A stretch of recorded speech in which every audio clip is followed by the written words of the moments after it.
Никола Груевски бил жртва на политички прогон. Ова е официјалниот став на Унгарија кој го соопшти министерот за правда. Лазло Трошани вели дека по нивната одлука за азил залудно би било нашето барање за екстрадиција. Министерот објаснува дека и поранешниот македонски премиер сега има право да побара унгарски патни документи и потоа слободно да патува во Европската унија како и секој друг граѓанин. Канцеларијата за имиграција и азил ја донесе одлуката после темелна истрага и долго сослушување. Министерот вели дека не е детално запознат со причините поради кои бил одобрен азилот, но детали за ова испливаа во унгарските медиуми.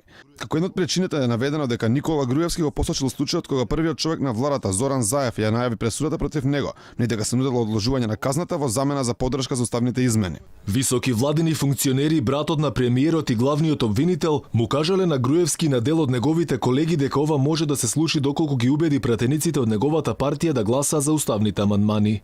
Други причини кои се цитираат во унгарските медиуми се именувањето нов претседател на кривичниот суд во Скопје, забрзувањето на 5 процеси што се водат против него, одбивањето на Грција да го екстрадира Горан Груевски и Никола Бошковски, кои исто така се обвинети од страна на СЈ, однесувањето на судиката Добрилка Царска во случајот со набавката на блиндираниот Мерцедес и брзината со која биле носени решенијата. Од самата канцеларија ниту потврдуваат, ниту демантираат. Според унгарските закони, канцеларијата за миграција не ги соопштува јавно причините за своите одлуки, ги информира единствено засегнатите луѓе.